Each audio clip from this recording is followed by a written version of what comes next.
తాకట్లో ఉన్న బంగారాన్ని విడిపించి ఆ రోజున మార్కెట్ ధర కట్టి మిగిలిన డబ్బును మీకు అందిస్తుంది కొమ్మూరి గోల్డ్.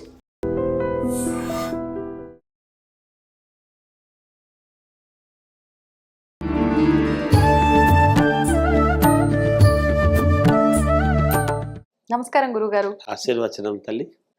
గురుగారు, గ్రహాల మార్పులు అనేవి జరుగుతూ ఉంటాయి. ఈ మధ్య కాలంలో చూస్తూ ఉన్నాం. ఈ మార్పులు జరగటం వల్ల కొన్ని రాష్ట్రాల వారికి బాగుంటుంది, కొన్ని రాష్ట్రాల వాళ్ళకి ఇబ్బంది కలుగుతుంది అని చెప్పి చెప్తున్నారు. మరి మనకు అతి త్వరలో ఇప్పుడు జూన్ నెలలో గురుగ్రహ మార్పు అనేది జరగబోతోంది అని చెప్పి అంటున్నారు. దీనివల్ల ఏ రాష్ట్రాల వారికి ఎలా ఉండబోతోంది, దాని గురించి వివరించండి. శ్రీ మహాగణాధిపతయ నమః. ఐం మహాసరస్వత్యే నమః. శ్రీ లలితాంబికాదేవియే నమః. తల్లి, మామూలుగా అన్ని రాసుల వాళ్లకు ఎప్పుడు కూడా బాగుంటుంది. మనము ఊరికే మీకు బాగాలేదని భయపడిచ్చి ఏదో ఇంక అయిపోయింది జీవితం మీది, ఇక్కడి నుంచి లేదు అన్న భావన కలిగేట్టుగా మనం తమ్మునేలు పెట్టి వాళ్ళల్లో ఏదో లేనిపోని సమస్యలు సృష్టించేటువంటి అభిమతము నాది కాదు. నంబర్ 1. మెయిన్గా ఏమిటి అంటే అమ్మ, గురువు ఇప్పుడు ఈ జూన్ 1వ తేదీ రాత్రి అంటే 2వ తేదీకి మార్పు జరుగుతూ ఉన్నది. అద్భుతమైనటువంటి మహాద్భుతమైనటువంటి యోగం అంటే యోగం అని చెప్పవచ్చును. ఈ మార్పు ఎటువంటి యోగము అంటే, మనము ఒక్కసారి కళ్ళు మూసుకొని ఇలా తెరవంగానే మామూలుగా ఎంత కోటీశ్వరుడికైనా పేదవాడికైనా ఎవరికైనా మన దగ్గర పూర్వకాలము మాట్లాడేవాళ్ళు ఒక హండా అని ఒక పెద్దది ఏదో భోగోని అని ఇట్లాంటివి ఏవో పాత్రలు మనం మాయాబజార్ సినిమాలో పెద్దవి పాత్రలు చూస్తాం, ఇంత పెద్దవి గంగాళాలు అని అట్లాంటివన్నీ. వాటి నిండా బంగారము ఉంటే ఎంత ఇది ఉంటుందో, మరి గురుగ్రహము బంగారానికి సంబంధించినటువంటిది. అందుకే గురుగ్రహానికి పూజ చేస్తున్నప్పుడు కూడా మనము బంగారు వర్ణంతో అనేటువంటి ఇదే చెప్పి చేస్తాం. మనం చెప్పినప్పుడు ఆ విధంగా ఇప్పుడు ఈ గురువు మార్పు వలన అద్భుతమైనటువంటి యోగం వస్తుంది. ఎందుకు గురువు మారడం? ప్రతిసారి మారతాడు, ఏం పెద్ద వింత అనుకోవచ్చు. మిథునములో ఉండటము వేరు, కర్కాటకములో ఉండటం వేరు, మిగతా దానిలలో ఉండటం వేరు. గురువు తన స్వక్షేత్రమైనటువంటి ధనస్సు మీనములో కోదండమీనయోహో గురువు అన్నాడు శాస్త్రం. అలా ఉండేటప్పుడు ఏమిటి, కర్కాటకములో ఉండేటువంటి దాని వలన ఏమిటి అంటే, కర్కాటక రాశి గురుడికి ఉచ్చస్థానం. మనం గ్రహించాల్సినటువంటిది అది జాతకంలో. ఆ స్థానం ఏ స్థానంలో ఉండబోతున్నాడు? ఉచ్చస్థానంలో ఉంటున్నాడు. ఉచ్చస్థానానికి వచ్చినప్పుడు గురువు యొక్క ఇది ఎలా ఉంటుంది?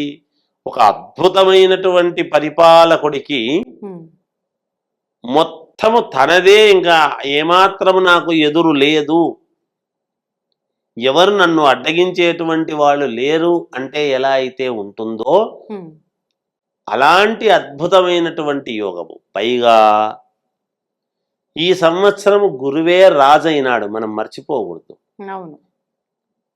ఈ సంవత్సరం రాజెవరు? గురువు.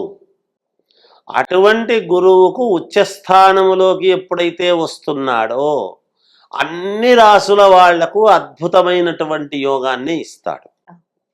అయితే ప్రతి వాళ్ళు కూడా మనం ఆలోచన చేసుకోవాల్సింది ఏమిటి అంటే, అందరి జాతకాల్లోనూ గురుగ్రహము ఉన్నతమైనటువంటి దాంట్లో ఉంటే అద్భుతమైనటువంటి యోగాలు ఇస్తాడు. మీరు ఇంట్లో కూర్చున్నా, నిండా రగ్గు కప్పుకొని పడుకున్నా అద్భుతంగా తట్టి లేపి, ఒరే నాయనా నీకు ఇగో ఇది ఇస్తున్నాను, గతంలో నేను ఎప్పుడో నీకు 50 ఏళ్ల క్రితము మీ నాన్నకు చేసిన ద్రోహానికి ఇగో నేను తప్పు చేసిన, మా నాన్న తప్పు చేశాడు మీ నాన్నకు, అది మాకు నిద్ర పడతలేదు, నిన్ను కనుక్కోవడం ఆలస్యం అయింది, ఇదిగో మీకు ఇస్తున్నాము అని వాడు మేడల్లో ఉండేటువంటి వాడు ధనం తీసుకొచ్చి వీడు గుడిసెల్లో ఉంటే, ఎప్పుడో వీళ్ళ నాన్న సహకారం చేసింటే ఆ గుడిసెలు వెతుక్కుంటూ వచ్చేనా ఒక సూట్ కేసు నిండా డబ్బు తెచ్చి ఇచ్చిపోతాడు. ఎంత అదృష్టము! అంటే ఆ గురుగ్రహం యొక్క యోగము అలా ఉంటుంది. ఎందుకు?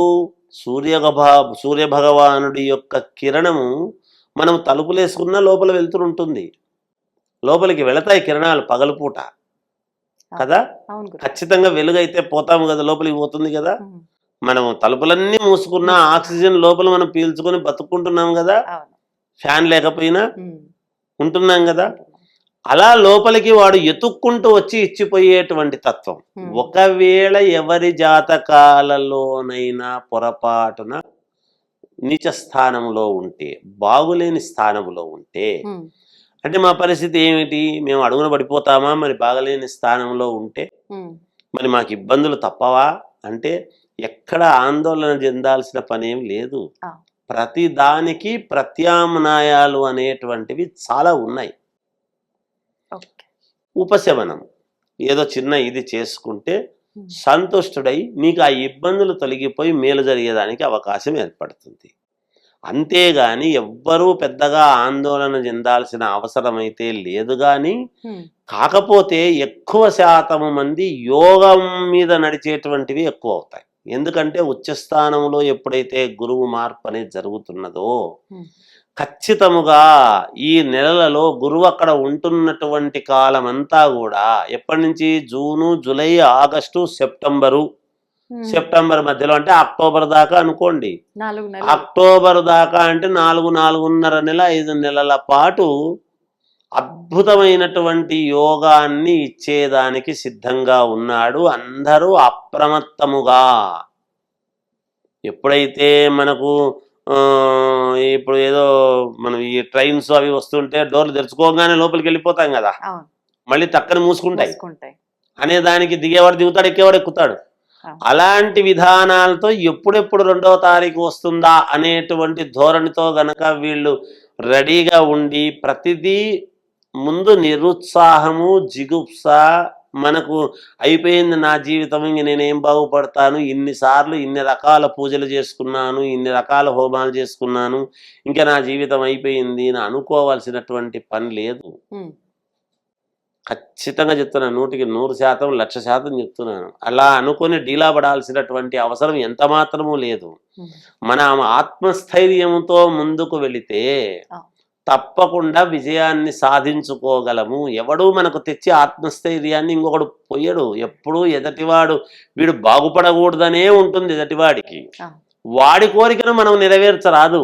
మన కోరికను నేను బలంగా బాగుపడాలి అనేటువంటి మన బలమైనటువంటి కోరికను మనం నెరవేర్చుకోవాలి. ఉమ్. ఎప్పుడు మన మీద ఏడ్చేవాడిని పెట్టుకొని వాడు నా మీద ఏడుస్తున్నాడో వాడు ఏడ్చినట్టే నాకు జరుగుతుంది అని మనమే అనుకుంటే ఎలా అవుతుంది అట్లా? కనుక భయపడాల్సినటువంటి అవసరం ఎవ్వరికి ఏ రాశి వాళ్లకు లేదు అని నాకున్న అభిప్రాయం.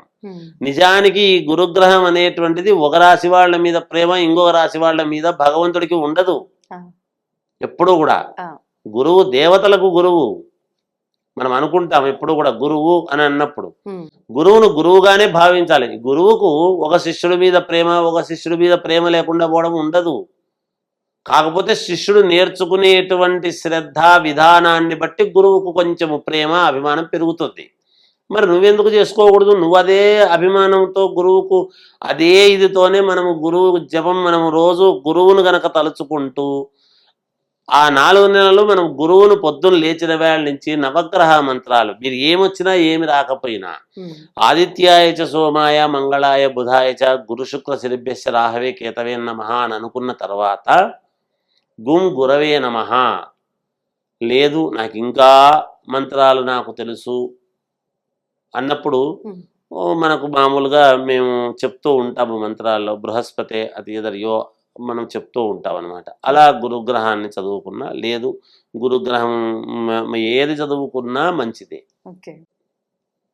గురుగ్రహ దేవతాభ్యో నమః అనుకున్నా మంచిదే.